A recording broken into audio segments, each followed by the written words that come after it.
안녕하세요. 오늘도 사연 살롱을 찾아주셔서 감사합니다. 4년 전 이혼을 한 아이 키우는 30대 싱글맘입니다. 서두부터 툭 까놓고 얘기하면 저는 시댁 때문에 이혼을 했어요. 요즘은 세상이 많이 변해서 며느리들이 더 이상 시댁에 참고 억울한 일은 당하지 않는다고 하던데 저의 경우는 애석하게도 그러지 못했던 게 제 이혼의 원인이었어요. 저는 남편과 26살 때 만나서 31살에 결혼을 했는데요. 솔직히 결혼까지 생각하고 만났던 건 아니었어요. 연애 기간이 길어지다 보니 저보다 4살이 많았던 남편은 슬슬 더 늦기 전에 결혼을 하고 싶어 했고 어느 날부터는 거의 매일 저에게 간접적인 프로포즈를 쏟아냈어요. 우리 만난 지도 오래됐는데 이제 슬슬 결혼하면 어때? 집에서도 내가 장남이라 은근 결혼 얘기 기다리는데. 그래? 근데 우리가 만난 지는 오래됐지만 솔직히 내가 모아놓은 돈이 없어. 자기도 알잖아, 우리 집 형편. 당장 내가 주는 생활비 없으면 힘들 거 뻔한데 결혼은 좀 나중에 하면 안 돼? 그러지 말고 내가 모아놓은 돈이 있으니까 일단 그 돈으로 우리 결혼하고 자기네 집은 계속 똑같이 생활비 들이면 어때? 지금이랑 달라지는 거 없잖아. 그래도 어떻게 아무것도 없이 시집을 가. 나도 염치가 있는데. 난 자기만 있으면 돼. 아마 우리 집에서 자기 사정 이야기하면 무조건 결혼 먼저 하라고 하실걸. 솔직히 우리 결혼에 돈은 문제도 아니다. 둘 다 없는 것도 아니고 내가 있고 우리 집이 있잖아. 당시 남자친구였던 남편은 중소기업이긴 했지만 전문직이라 월급이 제법 그 나이대에 비해 많았어요. 그리고 남편의 집도 S전자 대리점을 운영하고 계셨는데요. 대리점이 있던 건물이 남편의 아버지 것이라 남편의 말처럼 돈은 저에겐 큰 문제였지만 남편에겐 큰 문제거리가 되지 않았죠. 연애하는 내내 남편의 그런 경제적인 여유가 부럽지 않았다면 거짓말이고 이렇게 결혼 얘기를 하면서 돈은 문제도 아니라고 하니 은근히 자존심도 상했어요. 하지만 한편으로는 어쩌면 나도 이번 기회에 돈 걱정하지 않고 살 수 있지 않을까 하는 생각이 들어 흔들렸고 계속되는 남편의 프로포즈에 점점 마음이 기울어지기 시작했어요. 사실 저는 그리 형편이 좋지 못한 집에 장녀로 태어나 한 번도 돈 앞에 자유로웠던 적이 없었거든요. 엄마 아빠 모두 초등학교만 겨우 졸업하셔서 엄마는 남의 집 파출부 일을 하시고 아빠는 공사장에서 소위 말하는 노가다 일을 하셨죠. 제 밑으로는 남동생과 여동생이 있다 보니 한 달에 많으면 2번 정도 집에서 삼겹살 구워 먹을 수 있는 딱 그런 형편이었어요. 집도 제가 직장을 다니기 전까지는 방 2개, 거실과 화장실이 1개인 월세집에서 살았어요. 사정이 이렇다 보니 저는 자의 반, 타의 반, 첫째라는 이유로 어쩔 수 없는 희생을 해야 할 때도 많았어요. 수진아, 엄마가 우리 딸한테 이런 말해서 미안한데 너 줄 대학 등록금이 없다. 엄마가 여기저기에서 빌려라도 볼까? 그렇게도 생각했는데 네 밑으로 동생들도 있고 빌린 돈도 이자가 붙을 테니 어려울 것 같아. 정말 미안해. 엄마는 제가 한참 고3으로 수능을 준비하던 어느 날 그렇게 말씀하셨어요.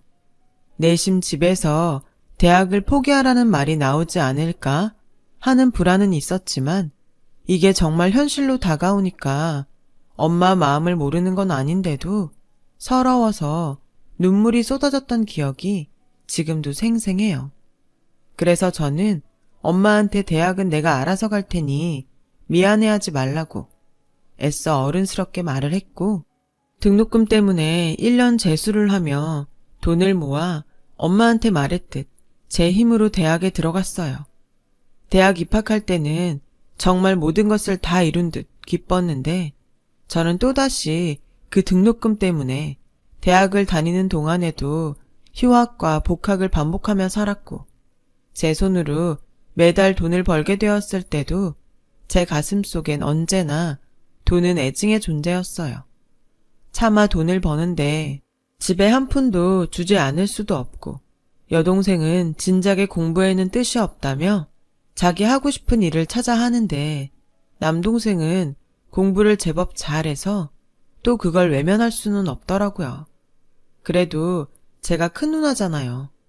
그래서 남동생이 군 제대 후 복학할 즈음엔 아빠의 경제적 능력이 더 없어져서 남동생이 대학을 그만둘까 고민하는 것을 알게 되었습니다. 남동생에게 제가 학비를 댈 테니 학교를 그만두지 말라고 말했어요.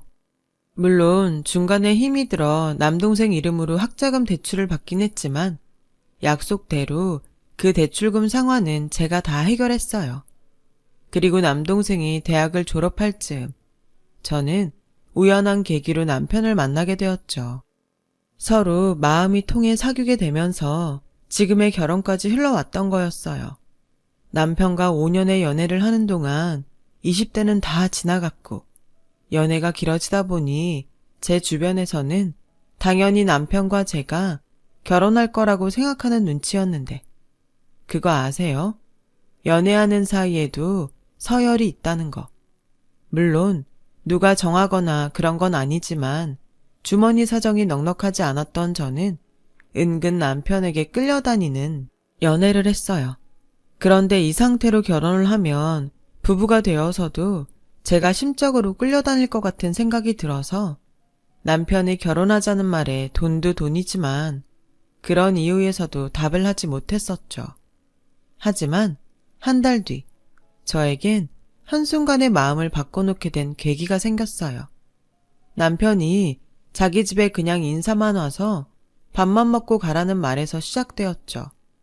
그것도 솔직히 내키지 않았는데 그것마저 거절하면 남편과 헤어져야 할 것 같아 무거운 마음으로 남편의 집에 가게 된 거예요. 어서 와요. 이제야 드디어 얼굴을 보네. 초면이지만 내가 어른이니까 말 놓으마. 동준이한테 얘기는 다 들었어. 수진이라고 했나?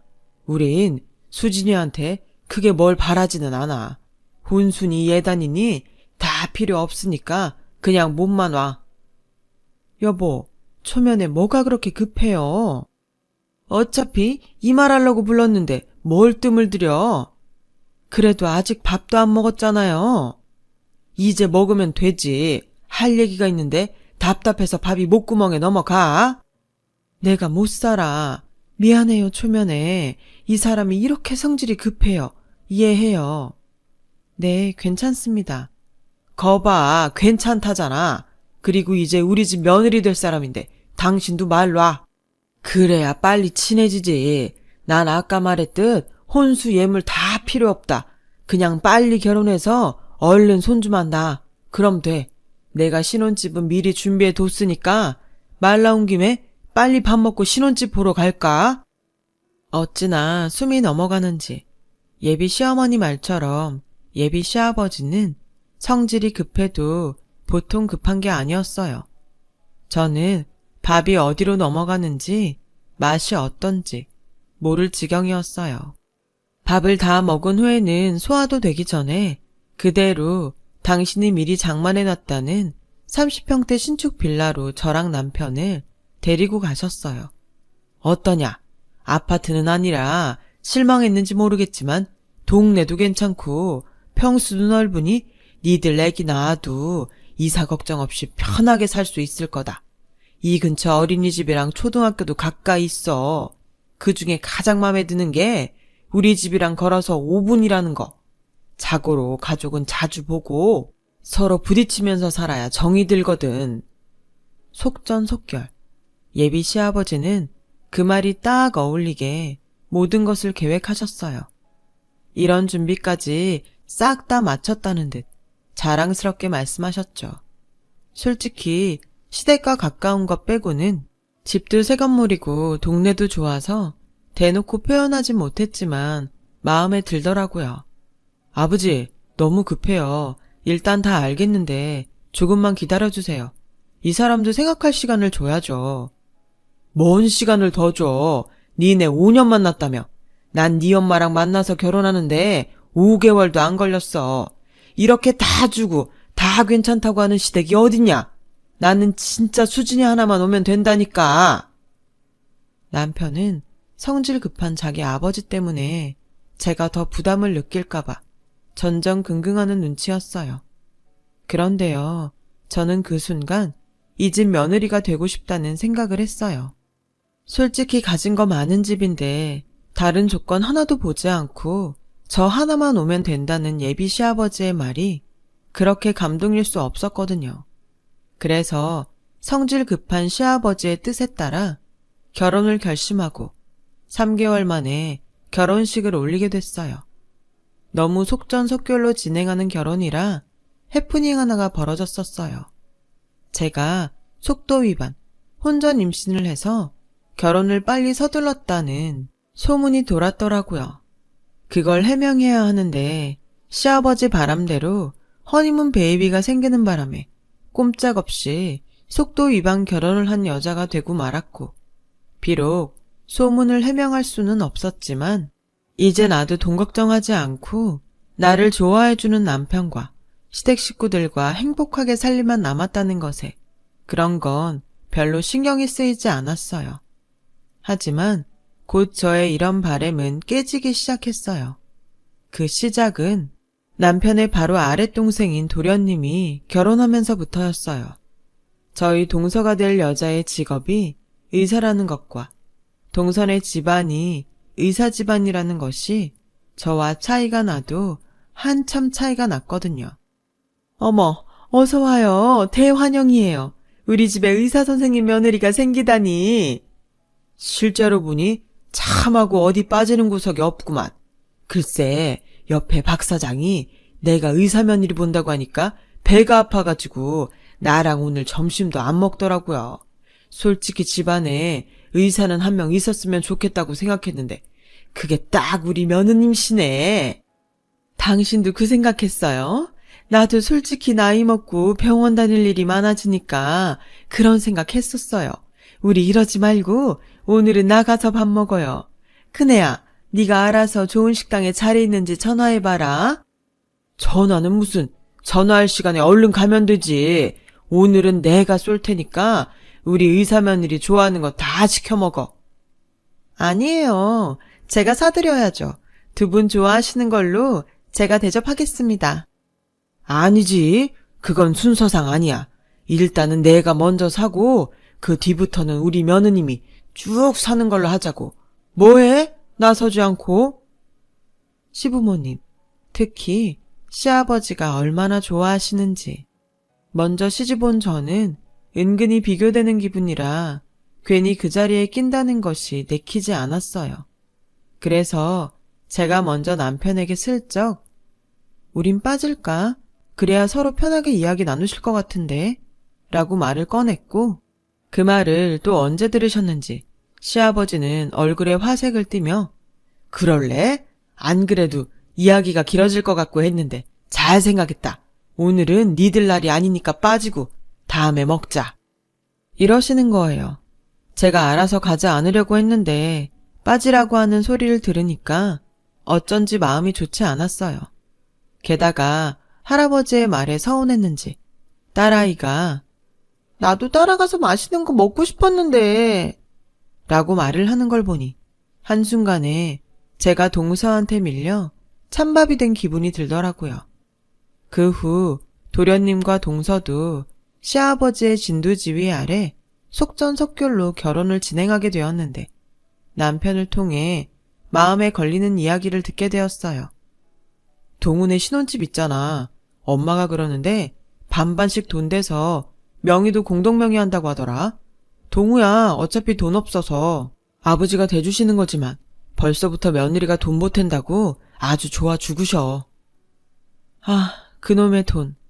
동서는 결혼에 들어가는 모든 비용을 반반씩 평등하게 내자고 했다나 봐요. 그래서 시댁과 5분 거리에 사는 저와 다르게 신혼집도 자기네 친정집과 시댁의 딱 중간쯤에 장만했고 뭐든 한 곳에 치우치는 일 없이 공평하게 하는 듯 했어요. 솔직히 저는 그런 동서가 멋있고 부러웠어요. 저도 능력이 있고 친정에 경제적으로 여유가 있다면 저렇게 자기 목소리 내면서 당당하게 살 수 있었을 거잖아요. 하지만 제 현실은 그렇지 못했고 딸아이를 낳고 회사도 그만둔 저는 점점 동서와 크고 작은 것에 비교를 당하며 상처를 받는 일이 많아졌어요. 어이 며느리, 오늘 내가 술을 먹어서 와서 운전 좀 해. 오늘은 희한하게 입맛이 없네. 이럴 때일수록 몸보신을 해야 하는데 며느리, 네가 나가서 실어놈으로 장어 한 마리 사서 장어탕 좀 끓여봐. 시아버지는 동서가 집안에 들어온 이후로 저를 아주 편하게 생각하셨어요. 그래서 평소엔 시어머니에게 요구하셨던 것들을 저에게 시키셨고 제가 한 것이 마음에 들지 않으면 여지없이 눈치를 주시면서 어느 날은 어이 며느리 이거밖에 못하나? 거참 너는 어째 점점 밉상짓만 하냐? 라고 말씀하시는 날도 있었어요.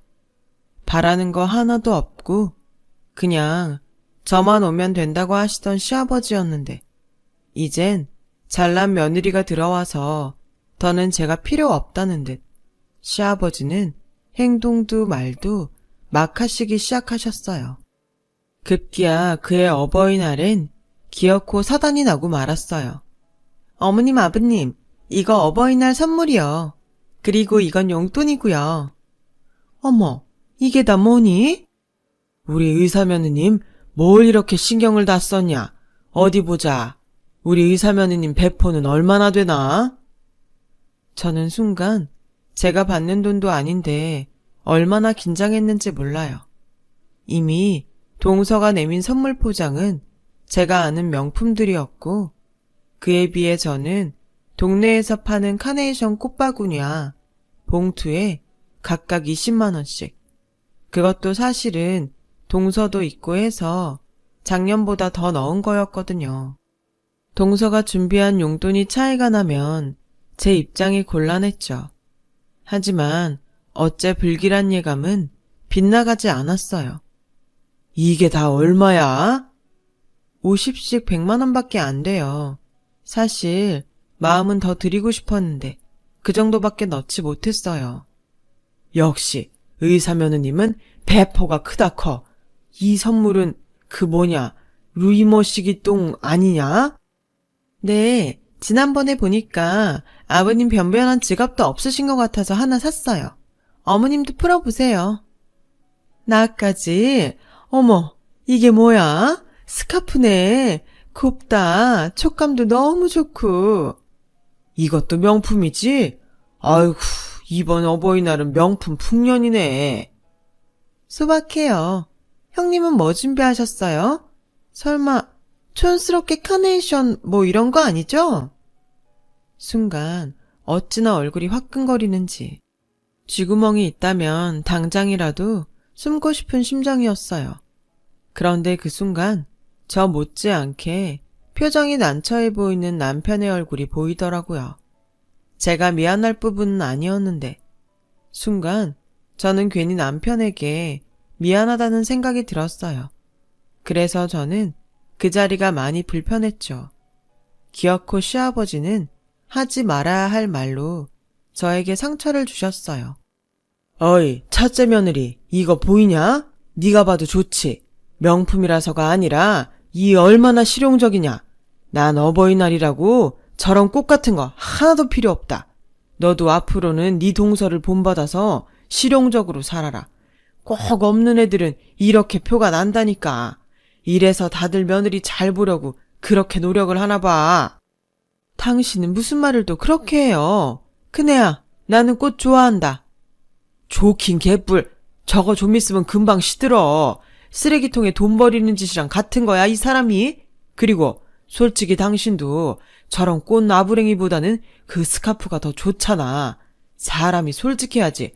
그래야 얘도 내년에는 좀 신경을 쓰지 않겠어? 이렇게 좋은 줄 알았으면 동준이 놈도 좀 있는 집에 그것도 능력 좋은 여자랑 결혼하라고 하는 건데 그때는 내가 너무 순진했지. 어차피 등 떠밀어 결혼시켜봤자 아들도 못 낳고 지집애 하나 낳았잖아. 아무리 세물 따져도 손해야 손해. 여보, 말 좀. 내가 없는 말 했나? 어이, 거기 첫째 며느리. 내 말에 기분 나빴냐? 난 그래도 없는 소린 안 했다. 네가 몸뚱이만 딸랑 시집온 거 맞잖아. 너도 참 그렇다. 사람이 염치가 있어야지. 내가 다 필요 없다고 했지만 어떻게 정말로 몸뚱이만 시집올 수가 있어. 니네 집도 그래. 딸 자식 시집 보내면서 뭐 하나 제대로 해준 게 없잖아. 너 니네 부모님이 친부모는 맞니? 참 생각할수록 이해가 안 간단 말이야. 저는 그 순간 수치심과 모멸감을 함께 느꼈어요. 그래서 당장이고 따져야 할 그 타이밍에 할 말을 잃었고 뭘 어디서부터 화를 내야 하나 머릿속이 복잡해 가더라고요. 오직 이 순간 남편이 저 대신 크게 화를 내줬으면 하는 생각밖에는 없었는데 남편은 그럴 생각이 없어 보이더라고요. 그래서 그 화살은 고스란히 그날 밤 남편을 향했습니다. 저희는 그날 저녁 언성을 높이며 부부싸움을 하게 되었어요. 또 뭐가 그렇게 불만이라서 얼굴이 그래? 말 시키지 마. 나 당신이랑 싸우기 싫어서 참는 중이니까. 참아? 어이가 없네. 그럼 뭐 내가 당신 무서워서 벌벌 떨기라도 해야 해? 뭐? 왜 참고 있는 사람한테 시비야? 참긴 뭘 참아. 아까부터 계속 얼굴에 똥 씹은 표정인 사람이 누군데? 왜? 꼴에 동서한테 밀려서 자존심 상했냐? 사실 아까 나도 진짜 쪽팔리더라. 명품이랑 카네이션이 비교가 되냐? 내가 알았어? 동서랑 나랑 상의라도 했음. 내가 카네이션이나 사들고 갔겠냐고. 당신이나 당신 아버지랑 진짜 사람 간사해. 그렇게 다 필요 없으니까 제발 결혼만 하자고 할 땐 언제고 이제 와서 손해라고? 게다가 우리 부모님이 친부모가 맞냐고? 아무리 어른이지만 그게 할 소리야? 우리 아버지 성격 알잖아. 그리고 그 말을 내가 했어? 왜 나한테 화를 내는데? 그렇게 화났음 당신이 따지지. 그 자리에선 아무 말도 못했으면서 왜 나한테 그래? 솔직한 말로 우리 아버지가 없는 소리 하신 건 아니잖아. 뭐라고? 어쩜 아들이라고 자기 아버지랑 똑같은 말을 하니? 아무리 의사 며느리 보고 마음이 달라졌어도 사람이 그러면 안 되지. 사람 앞에 두고 무슨 경우야? 오바한다. 자격지심이냐? 재수 씨한테 열등감 있어? 어차피 비교도 안 되는데 혼자 그만 열래. 사람이 분수를 알아야지. 나 아니면 땡전 한 푼도 없으면서 큰 소리는? 막말로 자기 회사 그만두고 내 월급으로 처갓집에 매달 생활비 보태잖아. 그럼 오늘 같은 날 있어도 그냥 알아서 넘기고 그래라. 괜히 사람 피곤하게 하지 말고, 어? 저는 그때 이 인간을 어떻게든 해야 했어요. 말 한마디 한마디가 제 가슴에 콕콕 박히는데 어찌나 쓰리고 아픈지 저는 그 후 한순간도 시아버지의 말과 남편의 말을 잊을 수가 없었죠.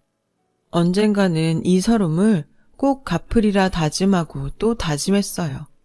그래서 저는 그 후로 다시 돈을 벌기 위해 일자리를 알아봤고 남편은 퇴근 후 제가 써놓은 이력서를 발견하고는 코웃음을 치며 또 하지 말아야 할 소리를 해댔어요. 이게 뭐야? 이력서? 당신 취직하게? 나 참, 현실을 몰라도 너무 모르네. 어느 회사가 당신처럼 나이 많고 애 딸린 경단녀를 받아주냐? 엄한데 신경 팔지 말고 살림이나 똑바로 잘해. 곧 있으면 애 학교 갈 텐데 한글은 다 뗐어? 다른 집 애들은 벌써 한글은 기본이고 영어도 원어민 수준으로 말하더라. 당신은 도대체 집에서 애랑 뭐 하냐? 뭐 하냐고?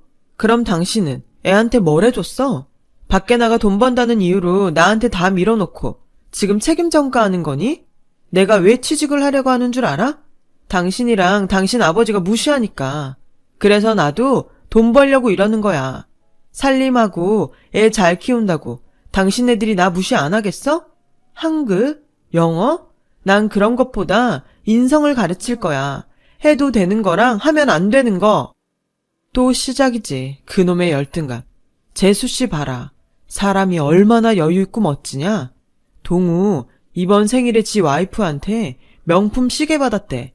넌 나한테 그런 걸 사줄 능력이나 있어? 그래, 운 엄청 좋아서 취직했다고 치자. 네 월급이 얼마쯤 될 것 같니? 에휴, 지금까지 내가 니네 집에 준 생활비만 따로 모았어도 지금 돈 꽤나 모였을 텐데. 아깝다, 아까워. 또 그 소리. 알았어. 내가 집에 얘기할 테니까 이번 달부터 우리 집에 돈 보내지 마. 솔직히 까놓고 내가 그래 달라고 했어? 당신이 애는 엄마가 키웠으면 좋겠다고, 생활비 자기가 보낸다고, 나보고 회사 그만두라며. 누가 들으면 내가 당신이랑 당신의 집 돈 보고 결혼한 줄 알겠다. 이렇게 치사하게 굴 거였음 애당초 그런 소린 하지 말았어야지. 그럼 아니냐? 나랑 우리 집이 돈 좀 있으니까 시집 온 거 맞잖아. 사람이 없으면 솔직하기라도 하자. 나 솔직히 처가집에 돈 보내는 거 아깝고, 의사 와이프 있고 그런 의사 와이프한테 명품 선물 받는 동우 부럽다. 엄청 부러워. 그래? 그럼 난 뭐 다른 집 여자들 안 부럽겠니? 해도 될 소리가 있고 하면 안 되는 소리가 있는 거야. 왜?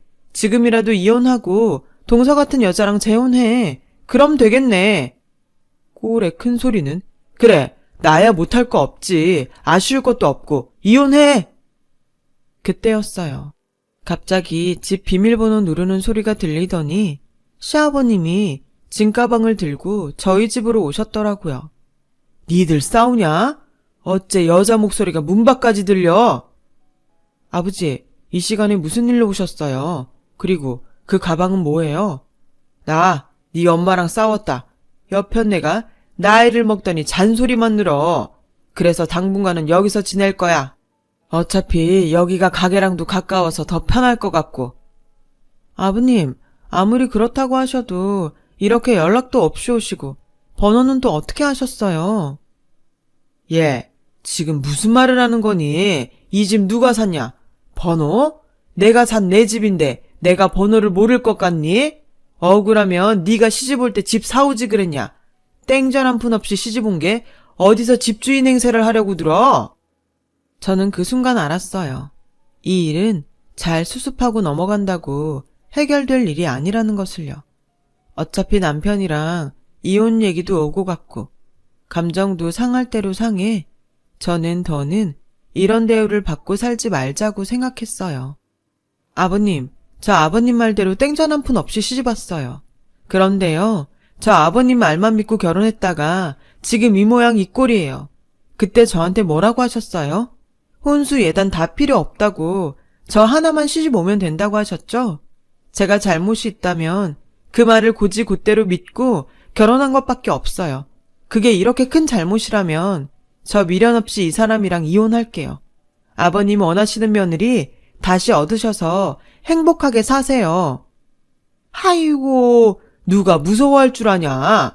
은혜도 모르는 것. 내가 그동안 너한테 얼마나 잘해줬냐. 그래서 머리 검은 것들은 잘해주면 안 돼. 지금도 천지분간 못하고 어디 어른한테 큰 소리야. 이혼? 그래, 해라. 너 올 때 몸뚱이만 왔으니까 몸뚱이만 나가면 되겠네. 아니지. 그동안 내 아들이 번 돈으로 먹고 입고 너 그것도 다 토하고 나가. 저는 기세등등한 시아버지의 말에 코웃음이 났어요. 제가 그 돈 받고 펑펑 쓰면서 편하게 살았나요? 아무리 돈이라는 것이 저한테는 애증의 존재라고 하지만 더는 치사하고 안 입고 와서 딸아이만 데리고 그 잘난 집을 나왔어요. 그리고 잠시 망설이군 역시 갈 곳이 친정밖에 없어서 정말 내키진 않았지만 하는 수 없이 친정집으로 갔어요. 친정 부모님은 저에게 이유를 묻지도 않고 이렇게 싸웠다고 친정에 오는 거 아니라며 저에게 무슨 일이 있는지는 모르지만 집에 들어가서 남편과 화해하라고 하셨어요. 제가 전후 사정을 모두 이야기하자 두 분은 할 말을 잃고 집은 정적만 흘렀어요. 그때였어요. 누나, 잘했어. 이참에 그런 집 사람하고는 인연 끊어. 내가 누나랑 유나는 책임질게. 나도 그동안 누나한테 엄청 받기만 했잖아. 그래, 네 얘기 듣기 전엔 뭐 대단한 싸움인가 했는데 이건 아닌 것 같다 수진아. 엄마 아빠가 미안해. 우리 때문에 네가 그 집에서 그런 수모를 당했구나. 우린 그저 네가 그 집에서 이쁨만 받고 사는 줄 알았어. 당신 당장 그거 가지고 와. 내가 혹시라도 몰라서 한서방이 준 생활비 네 엄마한테 한 푼도 쓰지 말라고 했다. 너 당장 그거 가지고 가서 그 자식 면전에 던지고 나와. 나도 내 딸 그런 집구석에 다시는 안 보낸다. 친정아빠는 애써 끓어오르는 감정을 누르시며 저에게 말씀하셨고, 저 역시 그날 저녁 밤을 꼬박 새우며 제 이혼에 대해 곰곰이 생각하는 시간을 가졌어요. 그리고 내린 결론은 아무리 동서 때문에 이런 일이 벌어졌어도 저 사람들 진심이 저렇다면 언제고 다시 이런 일이 반복될 것이 분명하기에 이쯤에서 정리하는 것이 맞다 라는 판단이 서더라고요. 그래서 다음날 남편을 찾아가 아빠가 주신 통장과 이혼 서류를 내밀었고, 남편은 통장을 보며 얼씨구나 하고 망설임 없이 이혼 서류에 도장을 찍었어요. 자식에 대한 부성애도 없는지 아이의 친권에 대해서는 이런 방구도 없었고요. 비록 아이가 있어 숙려기간은 있었지만 저희는 그렇게 이혼을 했어요.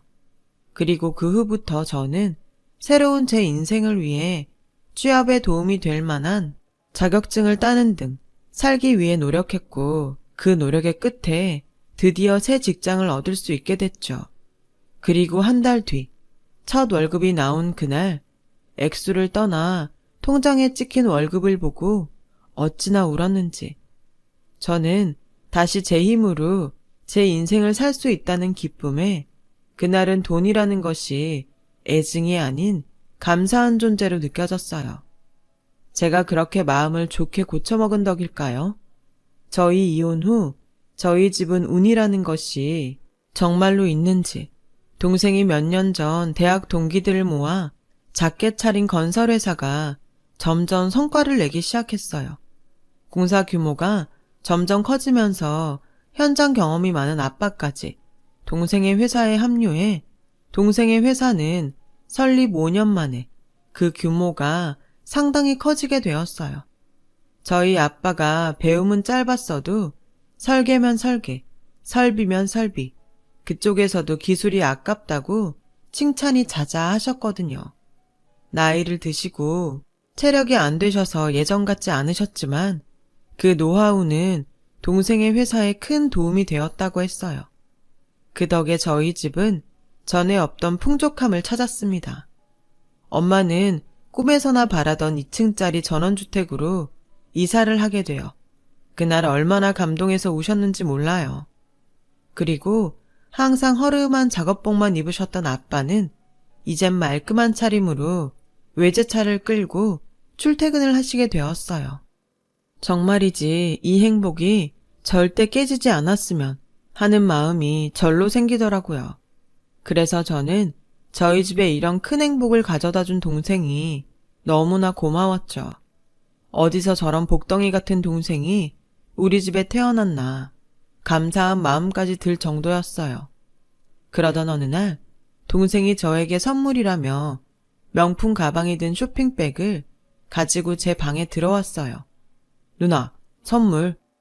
웬 거야? 오늘 내 생일도 아닌데. 그리고 누나는 이런 비싼 가방 가지고 갈 데도 없어. 갈 데가 왜 없어? 누나 출근도 하고 친구도 만나잖아.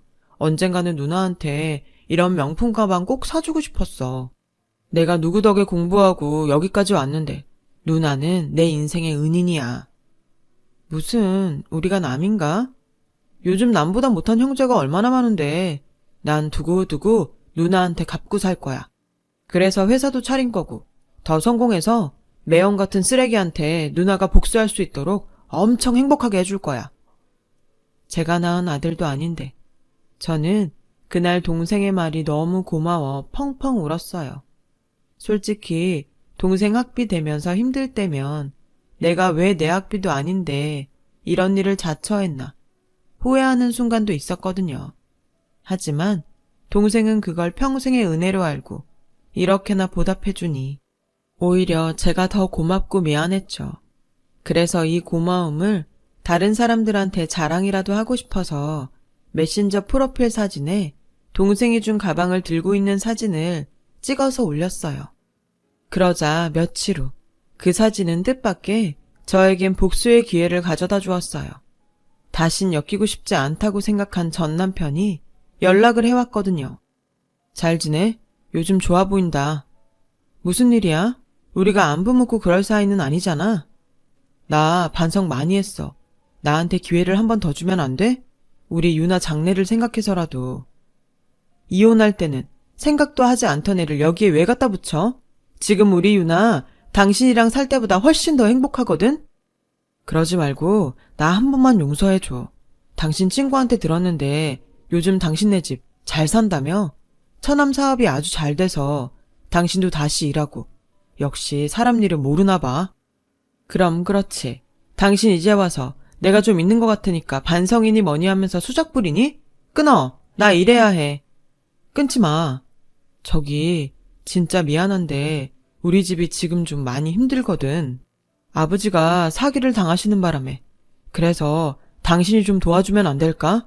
급한 불만 먼저 끌 수 있게 도와주면 내가 당신 시키는 거 다 할게. 나한테 돈을 빌려달라고? 그 돈 없다고 사람을 무시하더니 당신도 염치가 있어라. 끊어! 저는 그렇게 일방적으로 전화를 끊었어요. 그리고 또 다시 전화가 걸려올까봐 남편의 번호를 수신 차단했는데 이 인간이 어떻게 알았는지 퇴근하고 집에 가려고 하는데 회사 건물 밖에서 저를 기다리고 있더라고요. 그것도 정말 꿈에서도 보고 싶지 않은 자기 아버지랑 같이요. 자기야, 끝났어? 자기? 지금 어디다 대고 자기래? 나 당신 빌려줄 돈 없으니까 꺼져. 아가, 그러지 말고 예정을 생각해서 좀 도와줘라. 오죽하면 내가 여기까지 왔겠니? 저한테 왜 그러세요? 아저씨 좋아하시는 의사면허님 있잖아요. 거기에 가서 부탁하세요. 저한테 이러시지 마시고. 동우 이혼당했어. 우리 집 소식 듣고 제일 먼저 손절했다고. 우리가 부탁할 사람은 당신밖에 없어. 우리 건물 지금 다 경매로 넘어갈 판이야. 도와줘. 제발. 부탁하마 며느라. 내가 이렇게 사정하마. 시아버지는 다른 사람들 시선도 아랑곳하지 않고 저에게 매달리셨어요. 사람이 이렇게 돈 앞에 간사할 수가. 저는 곤란한 순간에 어찌해야 할까 고민스러웠는데 이 근처를 지나가는 김에 저를 데리고 집에 갈 생각을 하셨던 아빠의 눈에 이 광경이 딱 걸렸어요. 그 뒤 저희 아빠는 회사 앞에 당신 차를 세우시고 저를 향해 뛰어오셨는데 시아버지는 저희 아빠가 멀끔한 차림으로 그것도 외제차인 벤츠에서 내리는 것을 보고 당신 자신이 창피했는지 고개를 푹 숙이더라고요. 당신들 지금 내 딸한테 뭐 하는 짓이야? 우리 딸이 만만해? 내가 한번 뜨거운 맛을 보여줘? 사돈, 내가 오죽하면 이러겠습니까? 똑똑히 들어요. 사람은 뿌리는 대로 걷는 겁니다. 당신이 내 딸한테 뿌린 거 지금 이렇게 걷는 거예요. 더 비참한 꼴 보이지 마시고 돌아가세요. 지금은 좋은 말로 하지만 다음엔 결코 지금 같지는 않을 겁니다. 수진아, 얼른 가자. 저는 그 길로 아빠의 손을 잡고 아빠의 차를 탔어요. 그리고 차 안에서 본 남편과 시아버지의 모습은 제가 봐도 딱 거짓골처럼 보였는데 그 모습이 제가 본 그들이 마지막이었어요. 뭐 언젠가는 딸아이 때문에 또 볼 수도 있는 사람들이지만 저는 더 이상 그들에게 휩쓸릴 일은 없을 거라고 생각해요.